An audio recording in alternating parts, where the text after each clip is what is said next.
Hi everyone, welcome back. My name is Raman from Raman Mortgages. I wanted to talk about some new rules that are in effect as of December 15th and how they could save you thousands of dollars when it comes to your mortgage. So, the new insured mortgage rules that took effect in December 15th to be exact, I want to talk about how will they impact you or will they impact you at all. New insured mortgage changes are now live with a lot of our banks. And although I mentioned them already in 2024, if you're on my email list, they warrant a closer examination.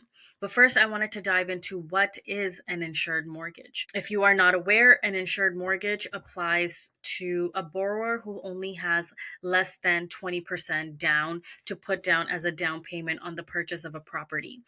Then, if you only have 20%, less than 20% down, lenders require insurance against default. So, with that, what that means is you will have to pay a mortgage premium primarily through the most common mortgage default company is CMHC.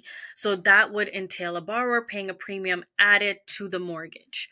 So, you may be asking what's new. This month, two significant changes to insured mortgages have officially come into effect.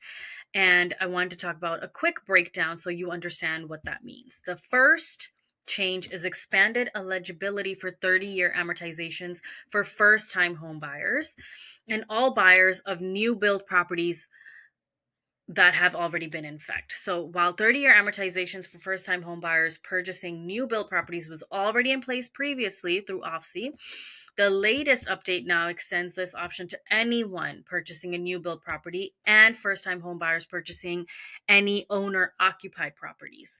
If you are not aware, first-time home buyers prior to this change were only eligible for 25-year amortizations, which made qualifying for a mortgage a little bit tight. But now with the expanded eligibility to 30-year amortizations, that kind of gives you a little bit more flexibility and more money that you can qualify for.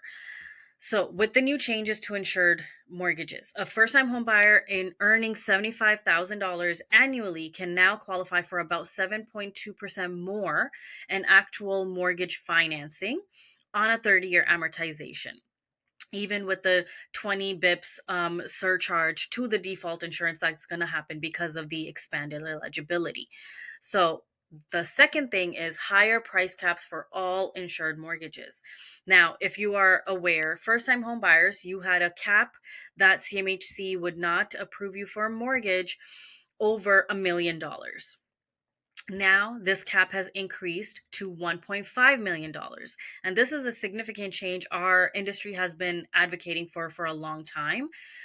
This adjustment is expected to benefit the market where average home prices exceed, $1 million, which is in the area of the GTA, easing that burden on first-time home buyers who often rely on gifted down payments through, let's say, the bank of mom and dad, anybody else that can help them meet that 20% down payment requirement. Previously, purchasing a $1.5 million home required a $300,000 down payment. Now, with the recent changes, though, the same home can be yours with as little as $125,000 down, provided you meet one critical condition, which is having the income to support a $1.375 million mortgage.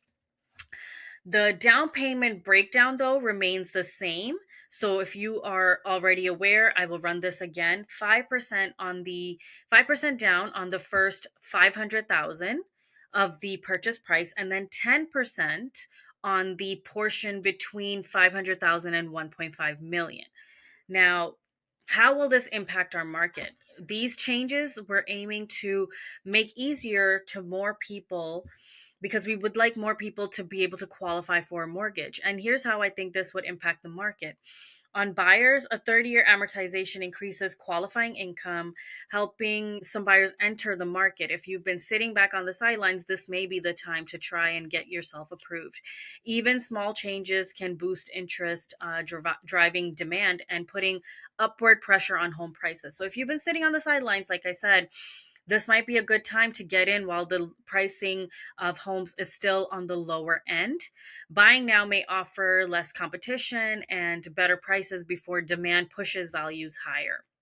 Now, the impact I think this will have on selling your home is if your home is priced between 1 million and 1.5 million, the recent changes to the price cap may likely expand the buyer pool for you. So more buyers can now qualify with a smaller down payment for homes over 1 million, potentially leading to higher offers for you. So don't wait on the sidelines too long. History shows that real estate consistently appreciates in the long run, and today's market could offer significant cost savings for you. So now's the time to crunch the numbers and explore the options before the market heats up again. How could these changes, help you achieve your goals when it comes to home ownership or financial freedom?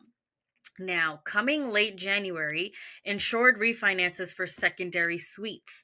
The next round of insured changes is on its way, and it's focusing on refinances for secondary suites. So, if you would like to expand your property for additional income, or expand your property with secondary units so that when you're selling, you have invested in your property and increased the value for the retail market, let me know. I would like you to stay tuned. I'll keep you updated as more details come out.